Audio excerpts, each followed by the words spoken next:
جسے اس کا علم حرام چیزوں سے منع نہ کرے وہ شخص خسارے میں ہے۔ اگر علماء اولیاء اللہ نہیں تو پھر دنیا و آخرت میں کوئی ولی اللہ نہیں۔ جو وقت سے پہلے بڑا بننے کی کوشش کرتا ہے وہ ہمیشہ ذلیل ہوتا ہے۔ اگر دین میں تنگی ہو جانے کا خوف نہ ہوتا تو میں فتویٰ نہ دیتا۔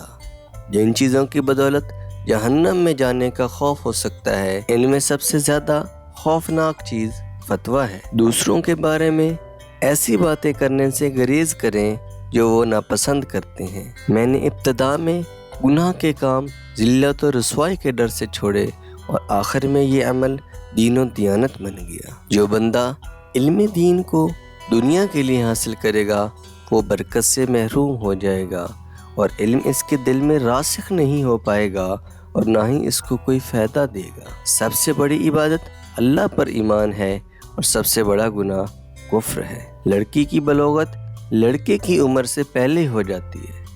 لڑکی اس وقت بالغہ ہو جاتی ہے جب وہ 12 یا 13 برس کی ہو جاتی ہے اور لڑکا 15 سال میں بالغ ہو جاتا ہے۔ جو شخص وقت سے پہلے عزت و شرف اور سیادت طلب کرے گا وہ زندگی بھر ذلیل و خوار رہے گا۔ کوئی شدید ضرورت پیش آ جائے تو پوری کیے بغیر کھانا نہ کھاؤ کیونکہ کھانا عقل میں شکل پیدا کر دیتا ہے۔